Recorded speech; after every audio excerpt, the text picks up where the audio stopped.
Hi, and welcome to Cry Scream Relax. My name's Brooke. If you don't know, I have 3 children and one of them is severely autistic. So, a long time ago, I decided I wanted to do a YouTube channel, and it was really just because I wanted to showcase what life was like living with an autistic child. I went through postnatal and prenatal depression, and I kind of felt like nobody was being truthful and raw about their experience. And I found my old book. I'd wrote down so many things that I want, that things that were just playing on my mind, things that all types of different things that I wanted to talk about. And I just thought, let's just start. Let's just start delving deep into this, because I know that there's somebody out there who is in the exact same position as me, but does not have the confidence to be able to sit in front of a camera and expose what life is like. So the first thing that it says is parenting and mental health. So let's just dive straight in there. Let's just dive straight into the deep end. Parenting and mental health. Everybody knows that when you become a parent, whether it is the first time, the third time, the 10th time, it's always a different experience. There is no handbook that is going to help you. People can write courses, they can write books on sleep and teething and food. And while it is helpful, it is just a guideline. And you have to figure that shit out by yourself. That is what you've got to do. But when you have a severely autistic child, that handbook can just like go straight in the bin, because it is so difficult and nobody can prepare you for how difficult that it's going to be. There is, especially when, like for me, I knew that my child had autism when he was 6 months old.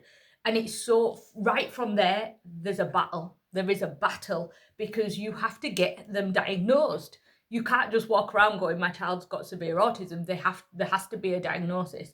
And that whole battle through the healthcare system is just so draining on your mental health. And especially like me, I was doing it alone.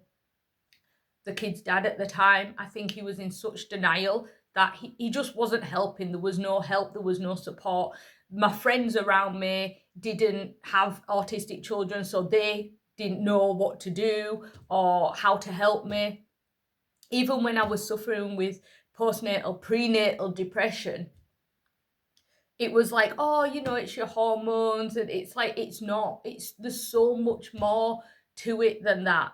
It's such a deep, it's so deep in your soul, in your mind, and you really do feel alone. It's so stressful. It is frustrating.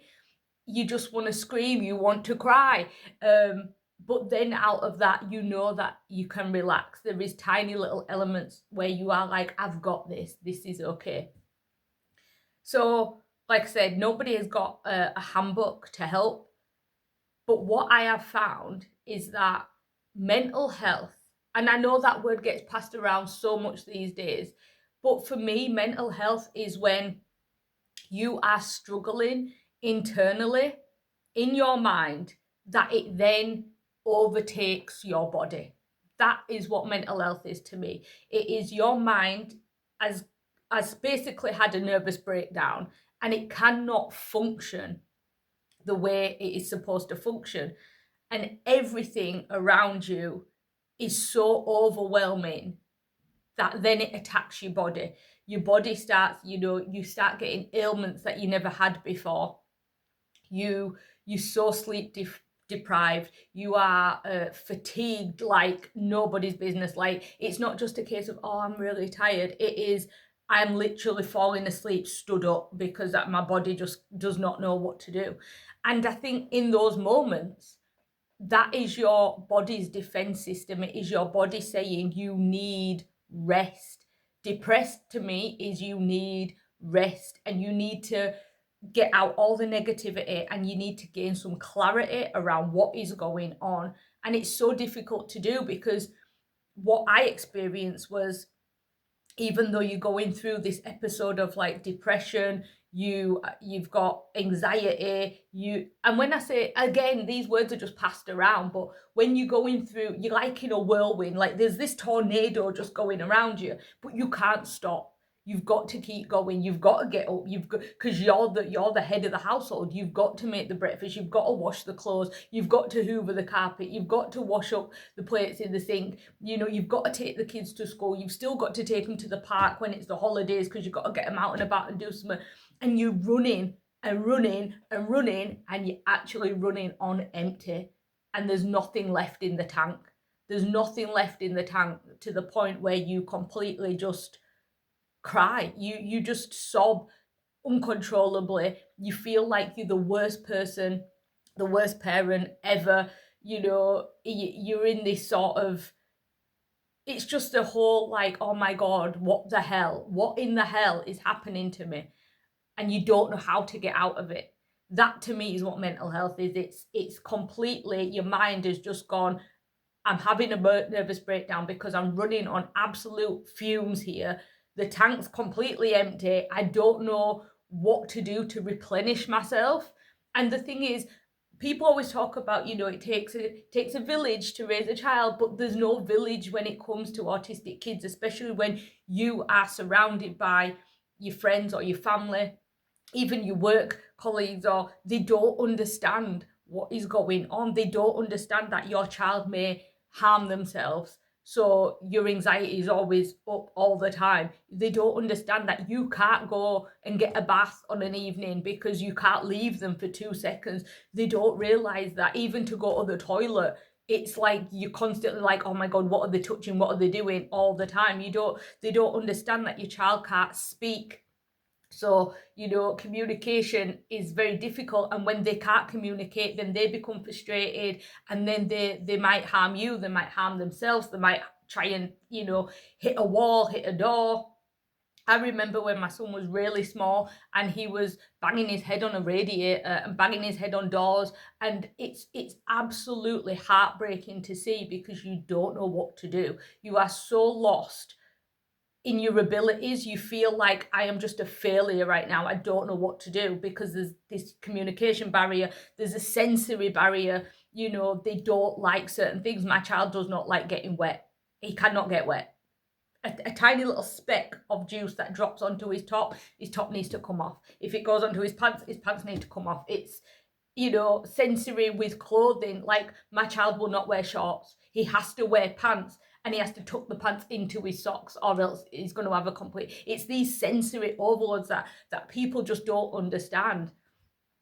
Same like the beach. My daughter loves the beach. I want to take her to the beach, but my son hates the sand, hates it. Don't want to go on the sand, don't want to touch the sand. So, you have to compromise. You've got to sort of be like, how can I get them both out and about, but I can't get him wet, but I can't restrict her from doing this. And it's just an overloading. It's just an overload on your brain all the time. Like, even now as I'm talking about it, I don't even have the right wording to explain it, because it's so difficult when you're in that situation and you're just like, oh my God. And I've been doing this now for a decade. My son's going to turn 10 this year. And I'm still in that struggling process of, trying to figure out what are the best hacks, what's the best way that we can navigate going out places or being in the house. Again, people don't even understand that when I'm in the house, it's not always appropriate for people to come over, because my son has set things around the house that you can't touch. He's absolutely obsessed with numbers and the alphabet, and things are laid out that, you can't touch them and they can't be moved. And he has a certain spot on the couch where he's going to sit, and, and people don't understand that. And they think that, like, maybe that you are being, like a recluse, you're being this hermit. But it's like, when we have our time in the house, it's just for me and my kids. Like, no outside people can come. There's so many things I could go on and on. But when it comes to you as the parent, whether you're the mother or the father, I'm a single mother. So I can only give my experience from what it's like being a single mum. And it's so difficult. And that's the honest truth. It is difficult because you are every job title going. You are the nurse, you are the teacher, you are the caregiver, you are the taxi driver, you're the mother and the father together. You are trying to do absolutely everything to protect the child, to educate the child, to help the child. And you've got to not just focus everything on that said child, because I've still got 2 other children. Granted, my older son is very older. There's a big age gap between them, but then there's a very close age gap between the next 2. And it's very difficult. It's difficult to navigate. And when I feel that I am going to become depressed, now I've got the warning signs, and it's always a case of, it's a major fatigue that starts happening. I am so tired, I'm stood up, my eyes are closing. It is, I'm overwhelmed, but I'm underwhelmed at the same time. It's like I want to be out and about, but I don't want to talk to anybody. I don't want to go anywhere. And then it's a feeling of, you just can't be asked. You can't be asked to do anything. You can't be asked to brush your teeth on a night time. You can't be asked to cook any food. You can't be asked to clean up. But you do. But you can't be asked. Like, you literally can't be asked. And some nights you just sit there and you're just staring into the abyss. Or in the morning, like, I get up earlier than the kids just so that I can have quiet time. I'm literally just sat down here in the dark. Sometimes the fire's on and I'm just sat trying to clear my mind. I now do a lot of journaling and meditation, but it's so difficult. It is so difficult. I don't have an answer for anybody who's searching for an answer, but all I can tell you is that whatever works for you and your kids, that's what works for you and your kids. That's it. You know, what might work for somebody else ain't always going to work for me.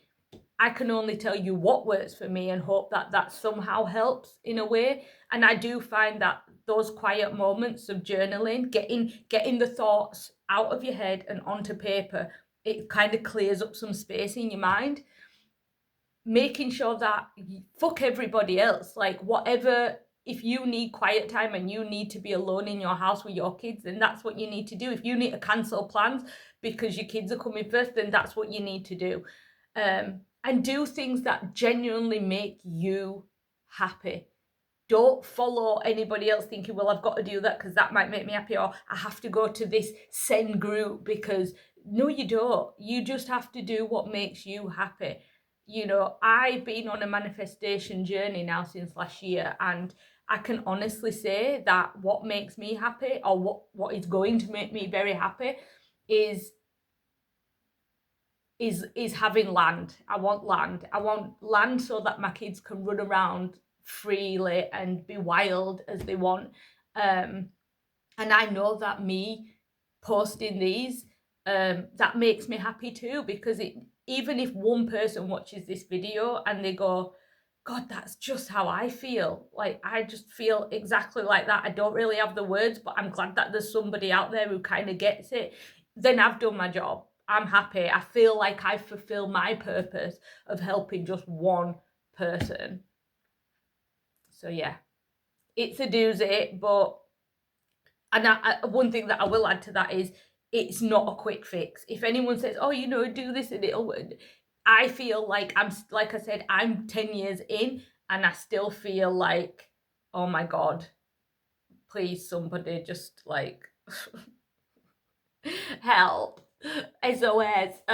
Yeah, it's something that you find, you go through all different hacks, you try and find different things. Some things work for you, some things don't, and then you just have to look at all the positives that come out of it. Even if it's just the tiny little bit of a positive, that's what you need to do. And do the things that make you happy. Even if it's the smallest little thing, just do that. And hopefully that will have helped somebody out there. Until next time, take care.